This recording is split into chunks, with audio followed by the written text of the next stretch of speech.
Welcome to the Fear and Greed Business News Afternoon Report for Thursday, the 10th of August, 2023. I'm Michael Thompson. Every afternoon, we've got the 5 stories that happened today that you need to know about, so let's jump into it. Story number 1, the S&P ASX 200 closed up 0.3% today to 7,357 points.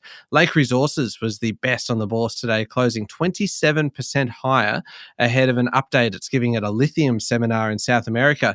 Next best was construction company Boral, with shares up 8.5% after posting full-year results revealing a 17% jump in revenue to $3.46 billion.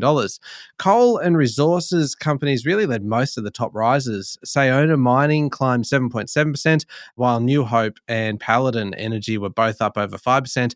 AMP was up 4.6% following its own results today.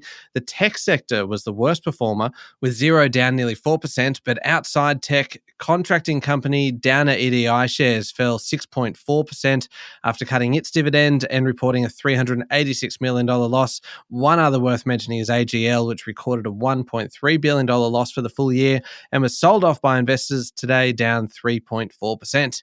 On to story number 2 now, and there are some early signs the labour market is cooling in Australia. The Australian Bureau of Statistics released new payroll jobs data this week, showing a 0.2% fall over the month to mid-July. There's a bit of seasonality at play here, with school holidays and the end of the financial year having an effect. But despite this, the Bureau's analysts say the last year's worth of data shows less growth than the same time period in 2022. Now, bear with me for these numbers just for a sec. But in the year to mid-July 2023, payroll jobs were up 3.7%. And for the 12 months to mid-July last year, payroll jobs were up 4.5%. Now, this indicates that the latest monthly slowdown is more than just a blip. This is a small but critical data point for those looking for signs that the economy is cooling. Story number 3, there are calls for the government to close the Future Fund and sell its $250 billion in assets to pay down government debt. A new paper published by the Centre for Independent Studies claims that the government-owned fund will not be able to deliver strong enough returns in the future to justify keeping it running. In fact, the right-wing think tank reckons the nation will save $10 billion a year in interest if the fund's assets are used to improve the bottom line instead. The Future Fund was initially established by former Treasurer Peter Costello back in 2006. It was funded initially out of government surpluses, and the report argues that the Future Fund needs to secure returns of 4.1% per year after costs to break even, compared to the benefits of paying down debt due to the higher cost of interest. The Future Fund's average annual return has been higher than that. That's been about 7.7%.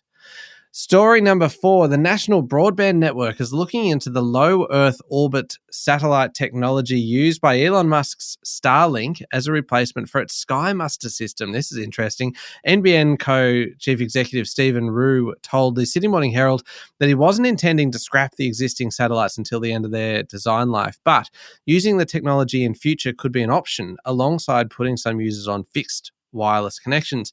He said the low orbit satellites are not built to carry large volumes of data by lots of users all at once, which actually limits its usefulness for the NBN. The Sky Muster satellites were launched in 2015 and in 2016 as well, and tend to have a lifespan of about 15 years, so they've still got a bit to go.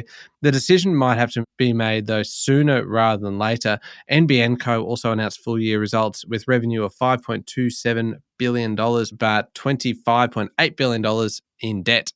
And story number 5, Sign Advisory, a former division of PwC sold off for $1 during the tax leak scandal, has managed to secure contracts with federal and Victorian government departments. The embattled consulting firm's public sector division was bought by private equity investor Allegro Group in July with an agreement to pour $100 million into the renamed business.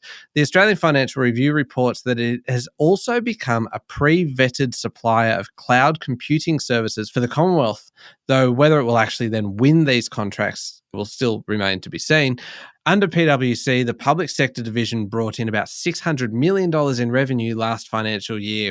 That's it for the afternoon report for Thursday, the 10th of August, 2023. Don't forget to hit follow on the podcast and find Fear and Greed on LinkedIn, Instagram, Twitter, and Facebook. Join us tomorrow morning for the Fast 5 Business News by Fear and Greed, the top 5 business stories you need to know in just 5 minutes. I'm Michael Thompson. Enjoy your evening.